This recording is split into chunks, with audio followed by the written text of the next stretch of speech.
Shri Kanakadurga జ్యోతిషాలయం phone ద్వారా జ్యోతిష్యం చెప్పబడును. కుటుంబ సమస్యలు, ఆరోగ్య సమస్యలు, వ్యాపార సమస్యలు, సంతాన సమస్యలు, భార్యాభర్తల సమస్యలు, కోర్టు సమస్యలు. మీరు ఎన్నో సమస్యలతో బాధపడుతున్నారా? అయితే ఒక్కసారి మా గురువు గారిని సంప్రదించండి. గురూజీ శివశక్తి రాజు 100% స్త్రీ పురుష వశీకరణం చేయబడును. మీకు ఎటువంటి గుప్త సమస్యలు ఉన్నా 100% పరిష్కారం చూపబడును. Phone number 9764639967. అందరికీ నమస్కారం అండి. ఛానల్లోకి తిరిగి స్వాగతము. మీనరాశి జాతకులు మే మాసంలో 26వ తేదీ అనగా సోమవారం అండి. ఈ రోజున ఈ పేర్లు కలిగిన ఆడవారితో జాగ్రత్తగా ఉండండి. లేకుంటే జరగబోయేది ఇదే. ఏం జరగబోతుంది తెలియాలి అన్నా, ఒక క్లారిటీకి రావాలి అన్నా వీడియో పూర్తిగా చూడాల్సిందే. వీడియో నచ్చితే తప్పకుండా ఒక చిన్న లైక్ అయితే చేయండి. మీ లైక్ మాకు ఎంతో సపోర్టుగా ఉంటుంది. ఈ రోజున ముఖ్యంగా ఈ రాశికి చెందిన స్త్రీలు పురుషుల విషయంలో జాగ్రత్తగా ఉండాలి. ఎందుకంటే వీరు స్త్రీల వలలో ఎక్కువగా పడే అవకాశం ఉంటుంది. ఈ రోజున ముఖ్యంగా ఈ రాశి జాతకులు జీవితంలో నమ్మించి మోసం చేసే వ్యక్తులు ఉన్నారంటూ గుర్తుంచుకోండి. ముఖ్యంగా ఈ రాశికి చెందిన పురుషులు స్త్రీల విషయంలో అప్రమత్తంగా ఉండండి. ఎందుకంటే స్త్రీల వలలో పడే అవకాశం ఉంటుంది. పెళ్లికి ముందు కావచ్చు, పెళ్లి తర్వాత కావచ్చు, మిమ్మల్ని ట్రాప్ చేయడానికి కొంతమంది సీరియస్గా యత్నిస్తుంటారు. అది దురుద్దేశం కావచ్చు, డబ్బు కావచ్చు, విలువ కావచ్చు, ఏదైనా అవసరం కూడా కావచ్చు. కాబట్టి అప్రమత్తతే అవసరము. పనిచేసే చోట కానీ, ఇరుగు పొరుగు కుటుంబ సభ్యుల్లో కానీ, పరిచయమైన పరిచయస్కుల్లో కూడా ఉండొచ్చు.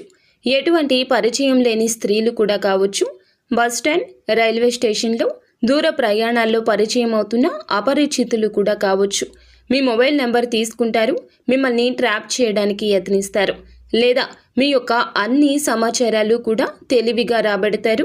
మిమ్మల్ని ఇబ్బందుల పాలు చేయడానికి రెడీగా ఉంటారు. కాబట్టి ఈ రోజున ఇటువంటి వారి పట్ల జాతకం ప్రకారం స్త్రీల వలలో పడే అవకాశం ఉంది. కావున ముఖ్యంగా మీరు ఖచ్చితంగా KYL ఈ 3 అక్షరాల పేర్లు కలిగిన స్త్రీల వద్ద అప్రమత్తంగా ఉండాల్సిన స్థితి కనిపిస్తుంది.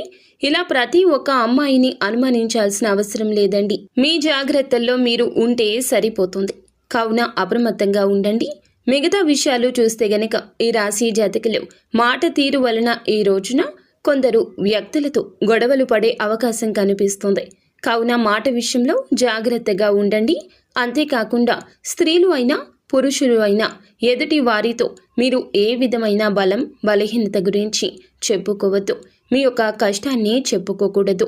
ఈ రోజున ఎవరు ఏ ప్లాన్ చేస్తారో, మిమ్మల్ని దెబ్బ కొట్టడానికి ఏ విధమైన ఉచ్చు వేస్తారో తెలియదు. ప్రమాదాలు ఉన్నాయి. కావున అప్రమత్తంగా ఉండడం చాలా చాలా ముఖ్యము.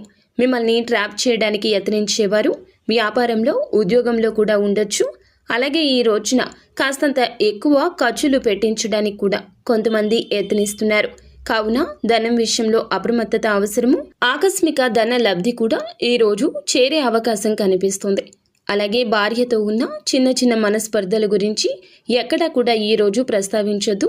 ఇలా ప్రస్తావించడం రీత్యా మీకు ఇరువురికి మధ్య 3వ వ్యక్తి ప్రమేయం మిమ్మల్ని వేరే విధాలుగా ప్రేరేపించవచ్చు. కావున అప్రమత్తంగా ఉండడం, ఎవరి మాట ఆలకించకపోవడం చాలా ఉత్తమంగా చెప్పడం జరుగుతుంది. నిరభ్యంతరంగా మీ యొక్క కష్ట సుఖాల గురించి జీవిత భాగస్వామితో చర్చించుకోవడమే చాలా మంచిది. నిత్యము ఇష్టదైవ ఆరాధన చేయడం, శివ భగవానుని పూజించడం మేలు